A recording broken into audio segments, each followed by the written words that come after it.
muchas cosas curiosas en la Argentina.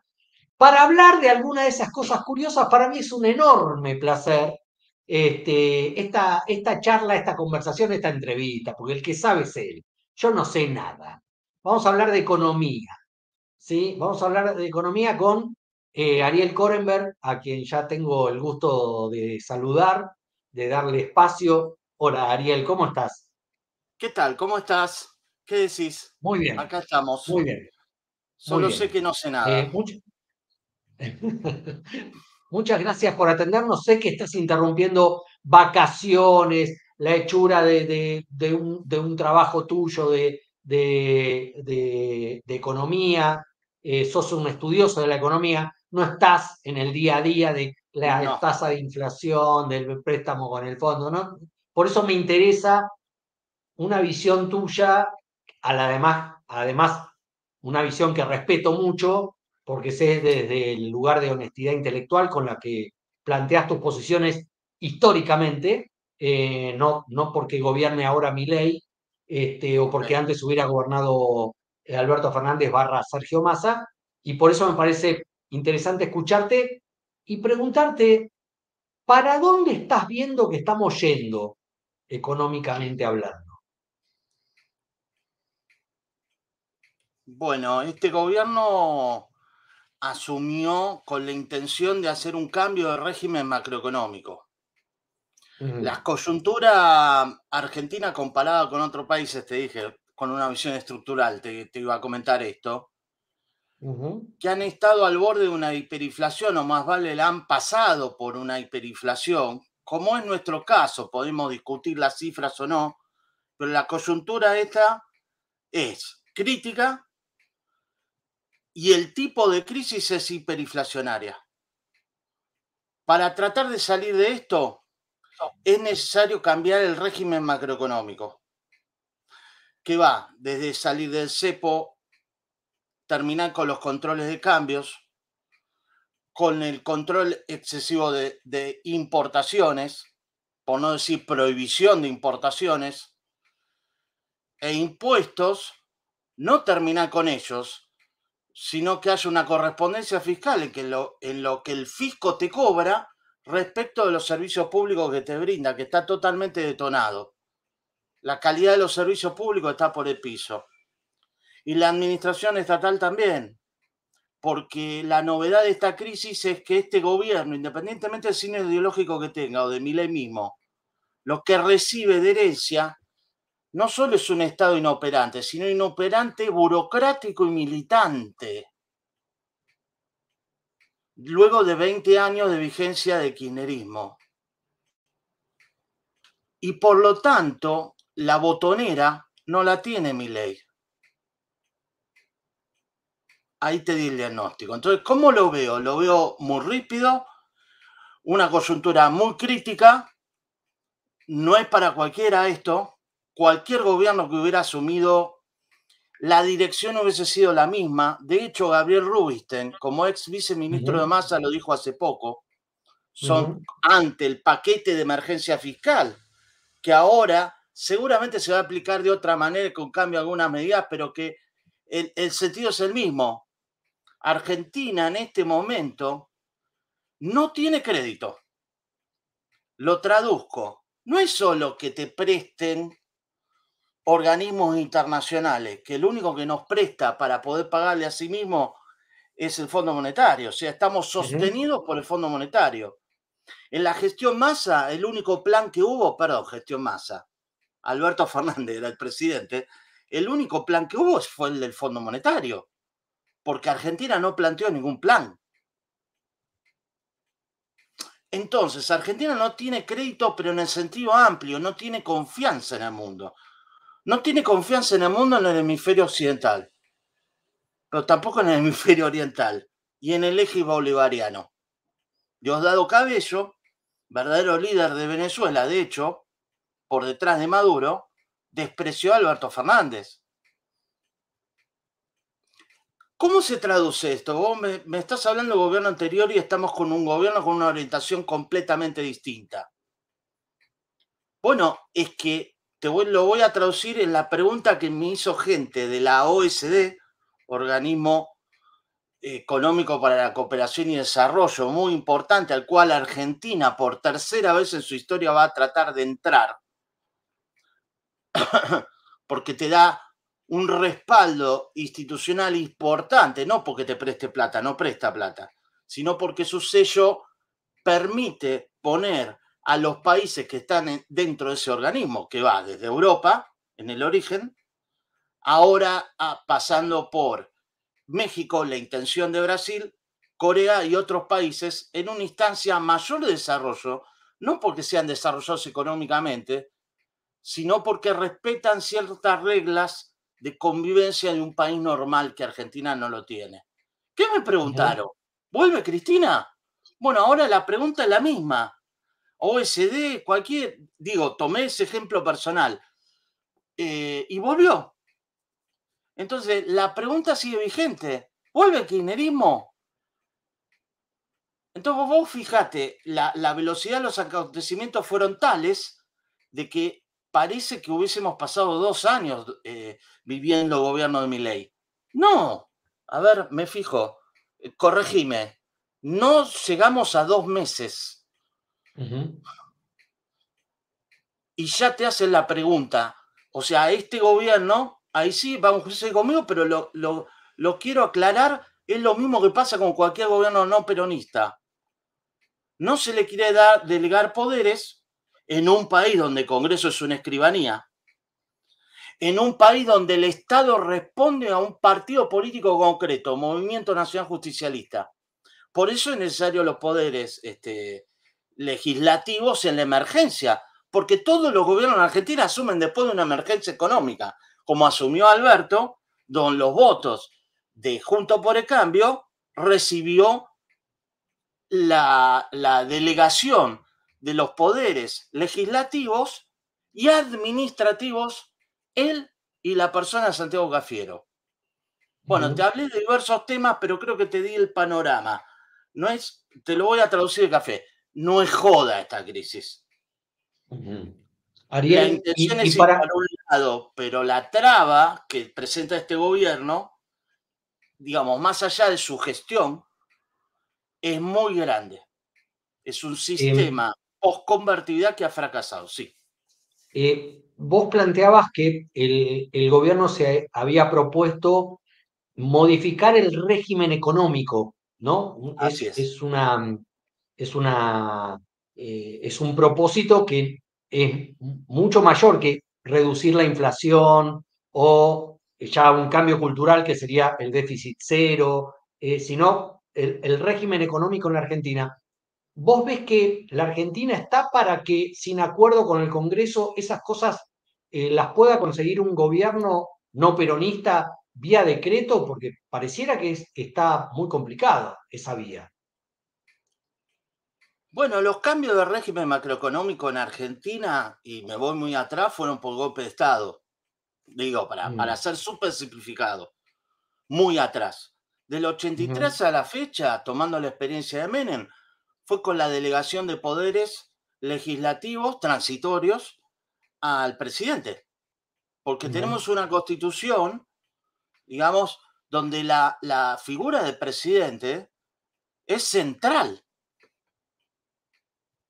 Entonces, si a favor de, ¿sí?, DNUs y ley de emergencia, si esta no es una emergencia económica, no tiene sentido delegar poderes legislativos al presidente. Punto. Si es una emergencia económica, en este caso sí, yo tengo ese diagnóstico. Esto es una flor de la emergencia económica. Estamos todavía al borde de la hiper. Esto se puede agravar y no hay más remedio.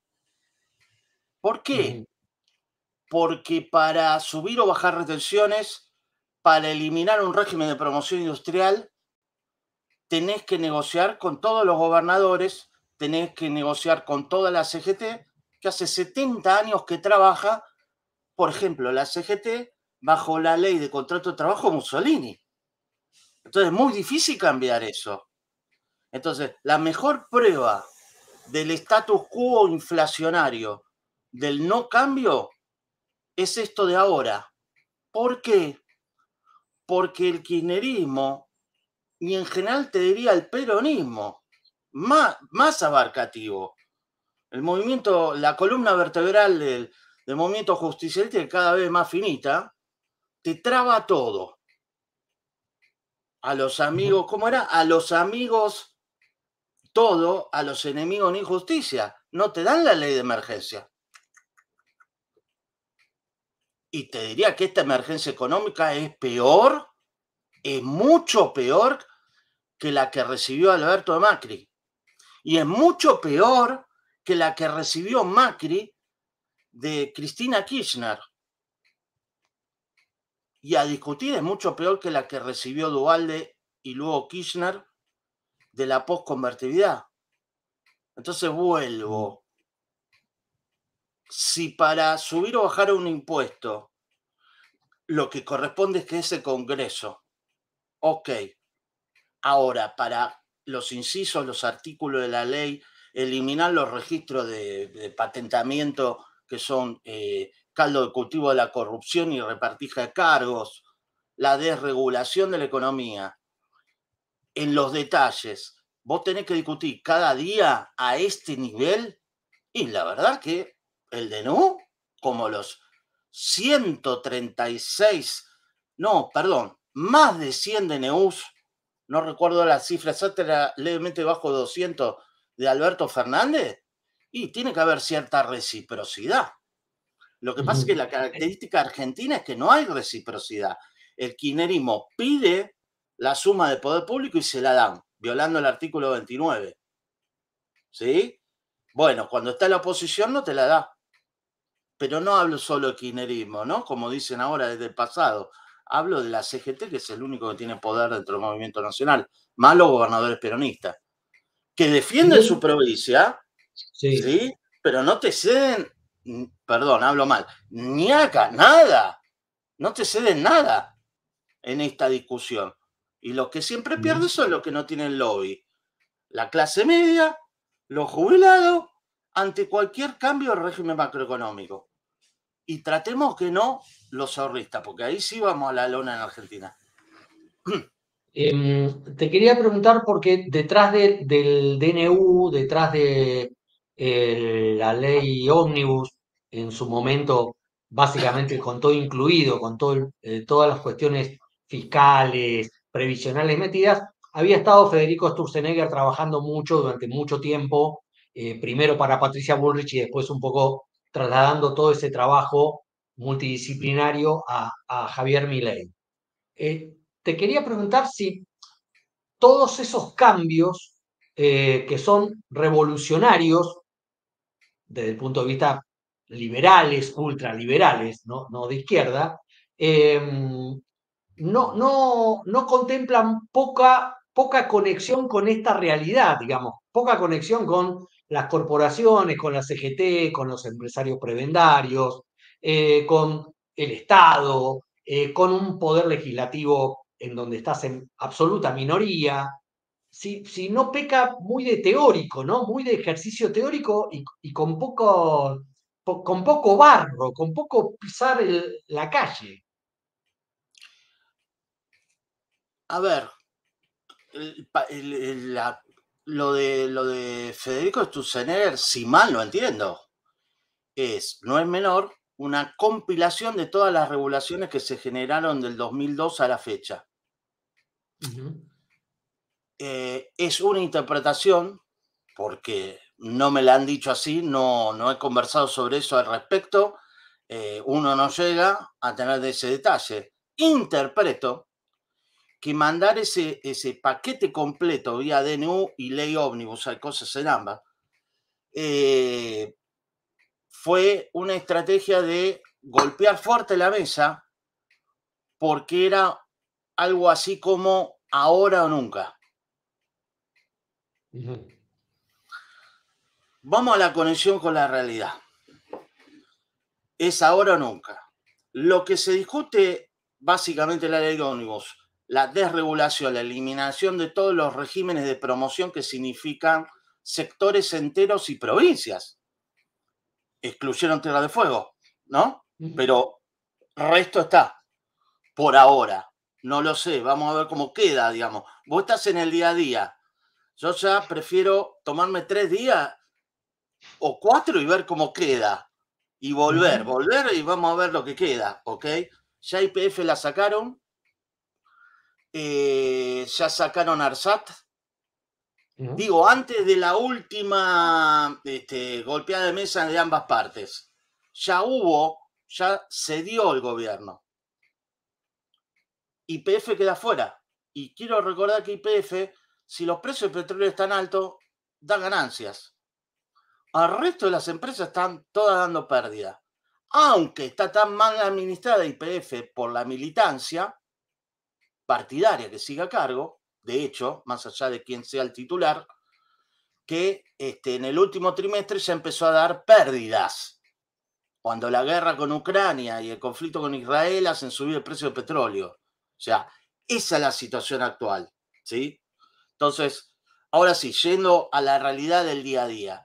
Mira, yo creo que hay dos cosas. Por un lado, hay un voto e interpretación mía de vuelta, emocional, como siempre, todos los votos. Digamos, como verá, estoy más con ciencias sociales ahora, tratando de entender por qué el manual de economía me dice corre la curva de oferta para acá y la hacemos al revés, digo, por un ejemplo. Entonces, el voto emocional, en gran parte que venía de Juntos por el Cambio, juzgar los hechos de kirchnerismo. Ahí hay una discusión. Otra parte es, votamos a alguien que va a cambiar el país para una dirección liberal y no va a ceder. Y eso se juntó y logró el 56%. Ahora, creo que hay un consenso general en el 56%, incluso en el resto, que lo que quiere es bajar la inflación rápidamente, porque así no se puede seguir. Bien. La ley ómnibus permite estructuralmente que la inflación no reaparezca como fenómeno. Y si se hace bien, que la deuda pública insostenible no aparezca como fenómeno. Como acá pedimos deuda pública, nos endeudamos para pagar salarios, afuera ya no nos quieren prestar ni loco. Y los ahorristas argentinos, mucho menos. Nadie quiere comprar un bono argentino. El que compre un bono argentino a largo plazo, ¿no? Para especular a corto, digamos, le doy un besito en la frente, decía López Murphy. ¿Está? Entonces, las dos cosas son la misma cara de la moneda, ¿sí? Las prebendas empresarias y sindicales repercuten en la demanda sobre el gasto público del Estado en un gasto público ineficiente y eso se financia con emisión monetaria y deuda pública insostenible. A largo plazo, eso se amortigua, se elimina gran parte privatizando las empresas públicas de modo responsable, con licitación, esto es mío, competitiva internacional y no decidiendo a dedo quién va a ser el proveedor de ese servicio público. ¿Está? No tenés más la fuente original del déficit fiscal, más organismos anticorrupción y de auditoría independiente de los auditados, cosas que no hay en este gobierno y en los anteriores, porque fueron dinamitados durante, yo te diría, desde la época de Menem para acá, para no achacar todo al kirchnerismo. ¿Sí? A corto plazo, ahora, ¿cómo bajar la inflación rápidamente? Con una reforma monetaria. De ahí la dolarización. Entonces, vos me preguntaste, ¿viste? Fuimos largueros, vos orientame los minutos que quedan, pero creo que es importante, decime si se entendió. O sea, estructuralmente esta ley ómnibus más DNU es para bajar la inflación para siempre en Argentina. Si es que no se revierten las reformas del DNU y la ley ómnibus en un próximo gobierno. Traduzco, ¿Máximo Kirchner puede ser presidente en el futuro? Ante un eventual fracaso de este gobierno, que esperemos que no sea así, porque es lo último que nos queda. Por ahora sí. Esa es una pregunta. ¿Cómo hacemos ahora a corto plazo para salir de esto? Bueno, la propuesta de Milei fue dolarizar. Si querés la discutimos. Eso es lo que viene ahora. Ahora, en si medio, Milei pero no espera, ponía la ley ómnibus, Javier, ahora Javier Milei, Javier Calvo, si no ponía esto ahora y le salía mal la estrategia para bajar la inflación rápidamente, que son meses, no un mes y medio, esto que estoy diciendo ahora, pero tampoco 10 años, reforma estructural. Si no lo metía ahora y le salía mal, olvídate, chau ley ómnibus. No porque no sea Pero aprobada, sino porque la van a derrogar en 2 minutos, restatizan todas las empresas y listo. vos seguís creyendo que la dolarización es un horizonte necesario. No hay más remedio. Mirá, lo escribí el otro día nombrando, quedan minutos todavía, decime. Sí, Nombrando, De Pablo dijo que no es necesario. Yo creo que es totalmente necesario. Primero quiero aclarar por mí, ¿sí? Mi opinión es, quiero un país, pero no tenemos un país normal. Como no tenemos un país normal, en los últimos 7 décadas y más atrás, no lo hemos logrado darnos las instituciones que permitan tener una moneda sana. Lo simplifico ahí, eso significa hasta justicia independiente. Fíjate vos la coyuntura actual. Tenemos un Estado militante que no responde al manual de procedimiento estándar de cómo se instala un semáforo, cómo se hace una cirugía, cómo se administra una empresa de aeronavegación, sino que se responde a un símbolo partidario.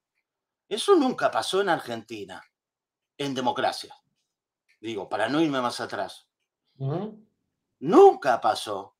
Entonces, el Banco Central que tenemos en realidad era mi discusión con Javier Milei. Era, no sé qué querés cerrar porque es una cáscara vacía el Banco Central. Esto no es un Banco Central. El actual, el de Cristina, no son bancos centrales porque obedecen al presidente. Punto. Eso no es un banco central. Preguntale al de Perú, Julio Laverde, que está de 2006. Tampoco digo que eso sea un modelo, que un presidente del Banco Central esté de 2006 hasta el presente.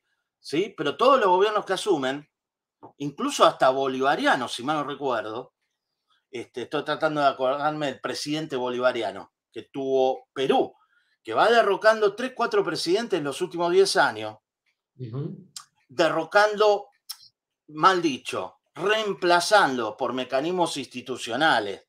No son golpes de Estado, es para discutir igual. Previsto en la Constitución, no obstante, la inflación no cambia. 3, 4 puntos, 6 puntos ya reacciona el Banco Central.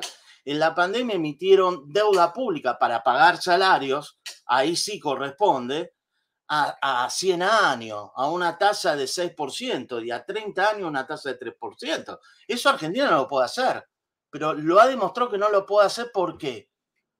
Porque no es la voluntad ni de Javier Milei, ni de Cristina Kirchner, ni de Alberto Fernández la que va a solucionar que Argentina tenga moneda.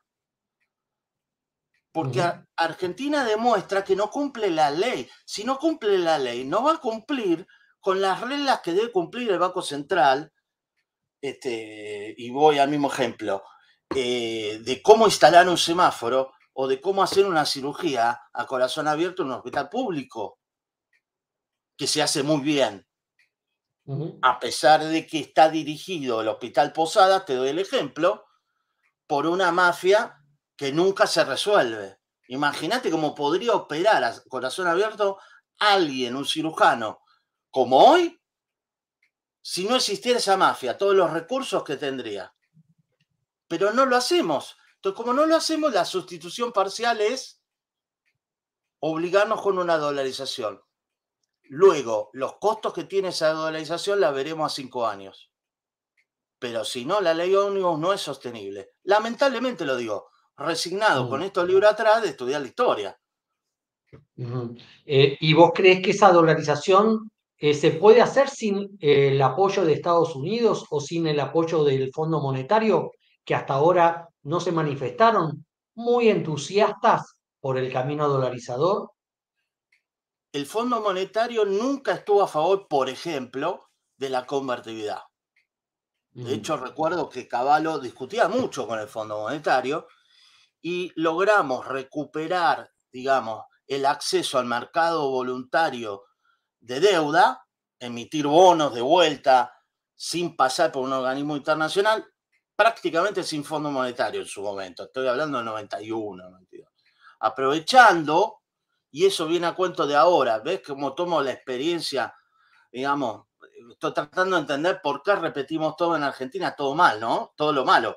Entonces, en ese momento había un plan Brady, bueno, es muy largo de discutirlo, Sí, de acuerdo. implementado por Estados Unidos, con interés de Estados Unidos, porque había que rescatar bancos de Estados Unidos que habían prestado mal por la crisis petrolera. Nada, la audiencia anote y en otro momento hablamos, ¿ok? Eso habilitó a rescatar a los países latinoamericanos que habían caído en moratoria de la deuda a partir del año 82, como nosotros también. Perfecto. Entonces Estados Unidos tenía un interés por sí mismo de ayudar a América Latina. Lo que yo digo ahora, un prestamista de última instancia con interés geopolítico. Bueno, lamento decirte, no lo tiene. Argentina no lo tiene, pero no lo tiene. No por Estados Unidos, que no lo da ni pelota. En ese caso sí. En aquel caso sí, porque si no hacía el plan Brady no podía rescatar a los bancos americanos que estaban mal prestados a Argentina, Brasil, Bolivia, etc. No hay esa situación ahora. Pero aparte hay que discutir la hegemonía mundial, hoy está en discusión. Sí, pero tampoco tiene interés geopolítico ni China. Basta con eso. China puede comprar soja en cualquier lado. Nos compra a nosotros porque nos pueden manejar. Digo, con el swap le compramos importación. Fíjate vos el gobierno anterior, la inconsistencia. Se queja de que entran importaciones baratas, destruye la industria, y el swap con China implicó e implica comprarle monopólicamente a China importaciones a precio de dumping, es decir, por debajo de los costos chinos. Una locura este país. Ni China, ni Taiwán, ni India nos va a salvar. No hay. Nos tenemos que arreglar solos.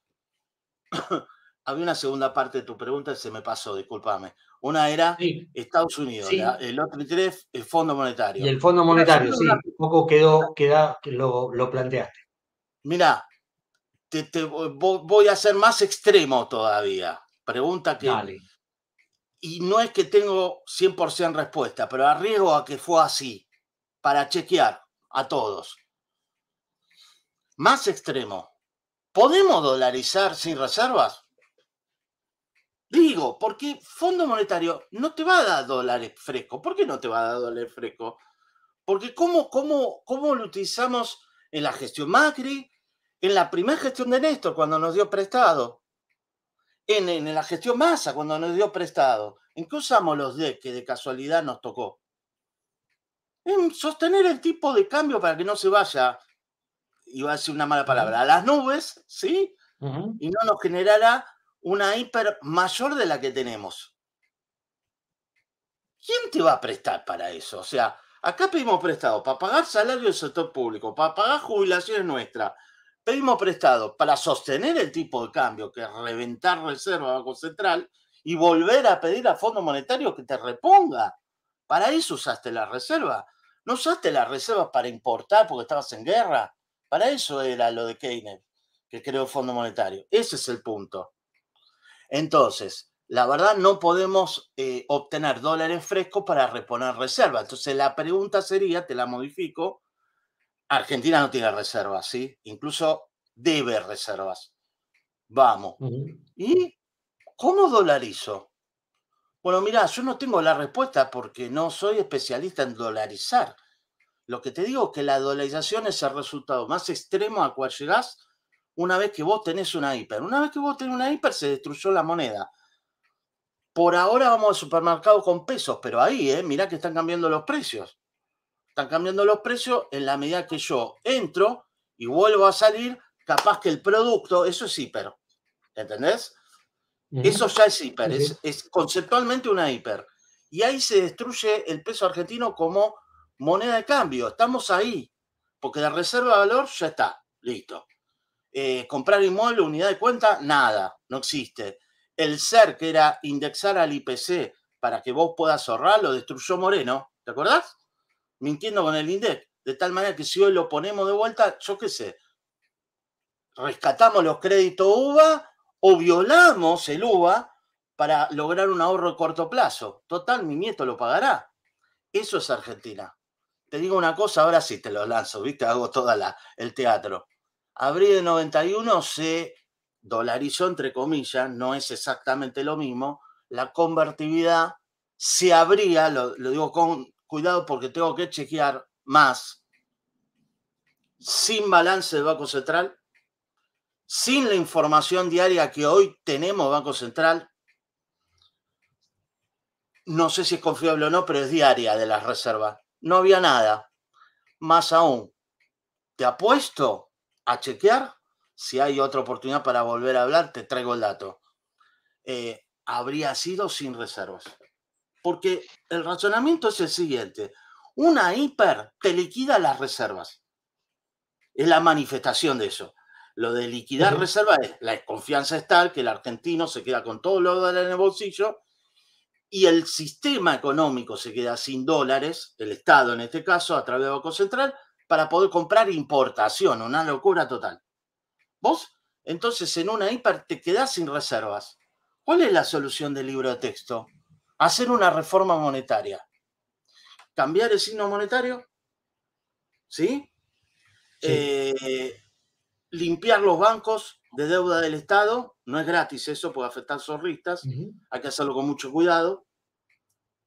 Y en el más extremo hacer una convertibilidad o una dolarización para que luego en próximos gobiernos se pueda sostener la baja de la inflación. Eso es lógico que se haga sin reservas si vos ya pasás por una hiper. ¿Me explico?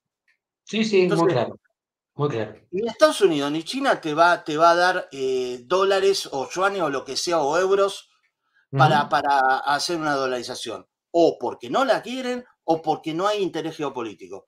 Y segundo, Alemania, Weimar, Venezuela incluso, salieron de la hiper, vamos a hablar de Venezuela, adoptando una moneda, eliminando el bolívar. No emite más bolívares Venezuela y bajó la inflación hasta por debajo nuestro. Es la Sí. única. Ariel, gracias por este rato, de verdad. Sabemos que estamos interrumpiendo un trabajo académico, intelectual, y bueno, y en medio de Bueno, todo este berenjenal, está bien mirar un poquito más arriba desde una mirada tuya, que insisto a nuestra audiencia, que hay mucha gente puteando, otra elogiando, como suele pasar, no nos y si quedamos con no, los pensamientos cómodos y hay que tener la mente abierta. Te mando un gran abrazo y gracias por esto. gran abrazo, acá estamos, un saludo a todos, buena semana. Chao, Ariel, gracias. Gracias por todos los comentarios. Gente, para los que no lo conocen, Ariel Korenberg piensa esto que está comentando, no porque esté Milei de presidente, no porque Milei haya sido electo diputado hace 2 años, lo piensa hace muchos años, lo conozco, diciendo en muchísimas de las cosas, no obviamente en cuestiones